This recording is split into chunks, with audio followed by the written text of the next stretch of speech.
11ஆம் இடத்தில் ராகு வருகிறார், 5ஆம் இடத்தில் கேது வருகிறார். வயிறு விஷயத்தில் சிறிது கவனமாக இருப்பது முக்கியம். பிள்ளையார்பட்டி வழிபாடு, பிள்ளையார் அடிக்க பக்கத்தில் இருக்கக்கூடிய பிள்ளையார் வழிபாடெல்லாம் ரொம்ப சிறந்தது. இது குழந்தைகள் விஷயத்தில் கோபதாபம் கூடவே கூடாது.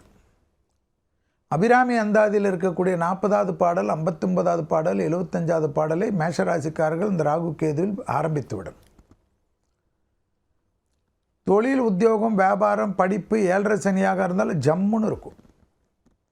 எல்லா காரியத்தையும் ஜெயம் பண்ணி கொடுக்குமா. 11ல் வர ராகு பெரிய அதிர்ஷ்டம் கொடுக்கும். தொழிலில் வேறு லெவலுக்கு கொடுக்கும். தைரியமாக பார்த்துக்குங்க. பல மடங்கு வருமானம் வருமா. இந்த கடனால் ரொம்ப தொந்தரவாக இருந்திருக்கும் மேஷத்துக்கு. அந்த கடன், இந்த கடன், வீட்டு கடன், எல்லா கடனும் சுற்றி கடன் இருக்கும். அதெல்லாம் ஸ்ட்ரீம்லைன் பண்ணி ஒரு திட்டமிட்டு சரி பண்ணி கரெக்டான உங்களுக்கு அட்வைசர்ஸ் கிடைப்பாங்க. குடும்பத்தில் கூட யார் சொன்னாலும் கேட்க மாட்டீங்க. எல்லாம் எனக்கு தெரியும் போ, எல்லாம் எனக்கு தெரியும் போ. காலையிலேருந்து ராத்திரி வரைக்கும் அப்படியே படாத பாடுபடுவீங்க, சுற்றிக்கினே இருப்பீங்க. ஒரு வேளை சாப்பாடு கூட சந்தோஷமாக சாப்பிட மாட்டீங்க.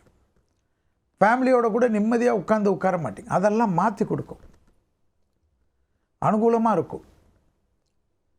பெற்றோர், பெரியோர், துணை, குடும்பம், பிள்ளைகள் விஷயம் அனுகூலம் படிப்படியாக ஏற்படும். எல்லாத்துலேயும் ஏற்றம் கொடுத்தாலும் கேது 5ஆம் இடத்தில் இருப்பதனால வயிறு சம்பந்தப்பட்ட விஷயம். பிள்ளைகளுடன் கோபதாபம் கூடாது. பிள்ளைங்க ஏதாவது சொல்லுவாங்க, உடனே உருக்குன்னு வந்துடும் உங்களுக்கு. வேண்டாம், நல்ல தோழனாக தோழியாக மாறி அரவணைத்து கொள்ளுங்கள். அதான் மற்றதெல்லாம் சூப்பர் டூப்பராக இருக்குமே. வேற்றுமொழி மனிதர்களால் அதிகம் ஆதாயம் பெறக்கூடிய ராசி யார்? மேஷம். இந்த ராகு கேது. பாஸ்போர்ட்லாம் பக்காவாக வச்சுக்கோங்க.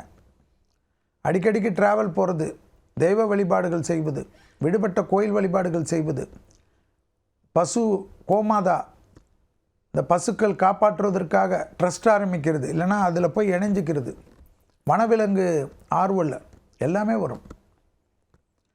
அனுகூலத்தை தரக்கூடிய ராகு கேது பயிற்சி மேஷத்திற்கு.